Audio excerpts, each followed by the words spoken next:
Alright, this is Patrick, aka Counter Unit 5, and this is part 3 of my review of the Gundam Unicorn Banshee.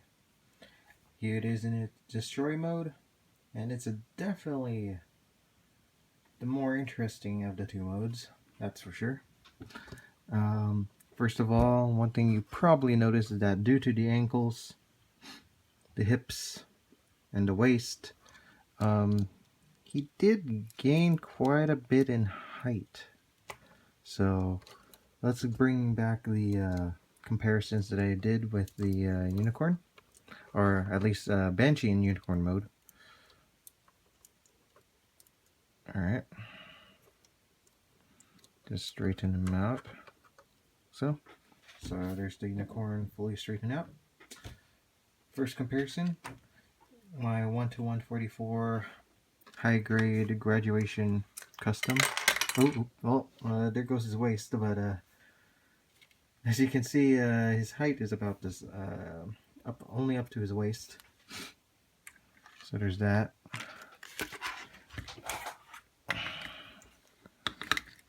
Let me just fix Exia for a better comparison. There you go. So here he is again, not falling apart.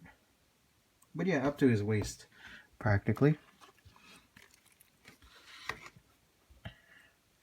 Next up is equal in scale, 1-to-100 master grade Exia repair ignition mode.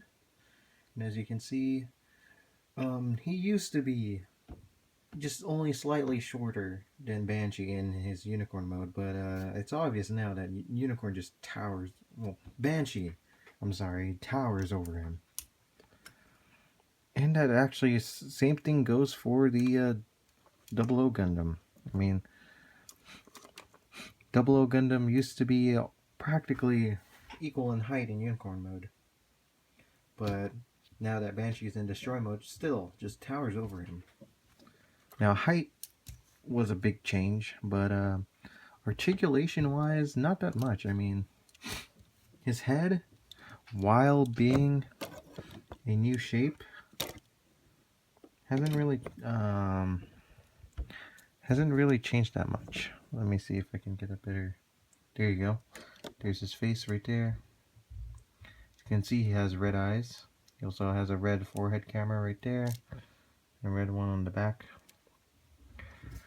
Articulation is essentially the same. He still has that ball-jointed head that can move around. Still limited by the collar. I think it's even more limited just because of his new cheeks. But yeah, shoulders essentially. Oops. Here goes that piece again. Shoulders are essentially the same. Nothing different. Double jointed elbow didn't change. Now, new articulation, well, lost articulation. You no longer have a hand on this arm. Instead, you have a what kind of like a rail gun or a cannon. The other side, you do gain articulation a lot. Actually, you gain this his hand right here, which is the same as the other hand, where it has the trigger finger split. Thumb is on the ball joint also, wrist is on the ball joint and a hinge. The claws have, this particular claw has one joint deep inside of the claw, another joint here, and another joint here, so you can pose it practically however you see fit. That goes for this claw too. And then these two top parts here, they're actually on a ball joint in here, but really it only acts as a hinge, so it can just hinge out and down. It does have some wiggle because it's a ball joint, so you can splay out the claws like that, which is pretty cool. You also get a hinge right here.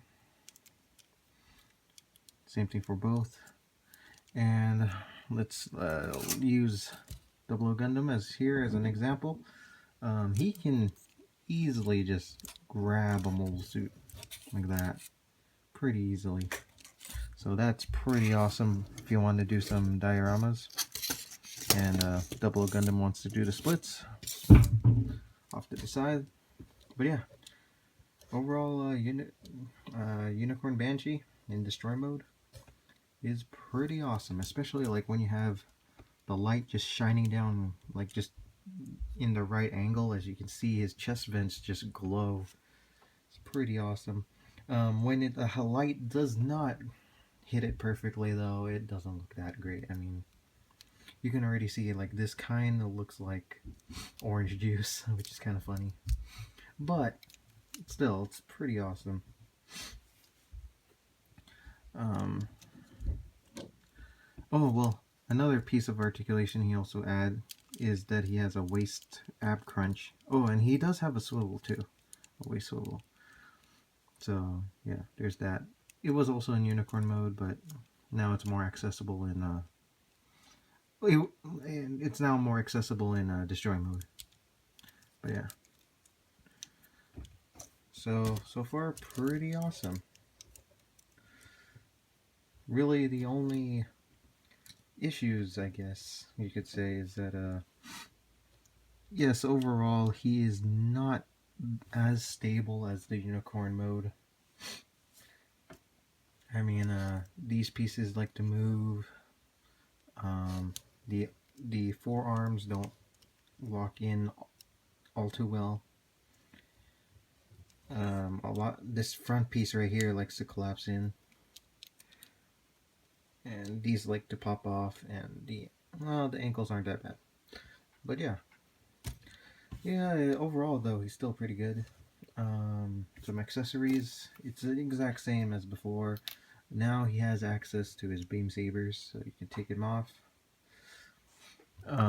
You can try to put it into his hand, which is really obstructed by a lot of stuff, but you can definitely fit it in there.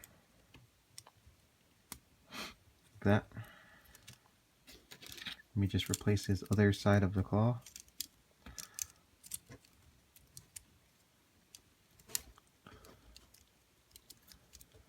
Really, he won't really be using these beam sabers though, because he has a giant claw for one of his hands, so really you won't need it. But there it is with his beam saber. He can only hold it sideways just because of the claw,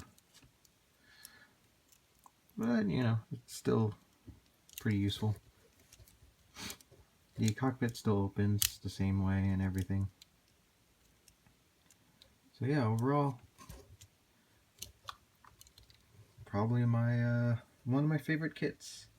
Right next to Ixia right there, and Double O is kind of not stable right now. But yeah, I guess overall I would give this kit a good solid 9 out of 10. I didn't have as much of the issues that the other reviewers had on stability, and also how the kneecaps transform. I mean, they're supposed to be designed so that they flip out like this.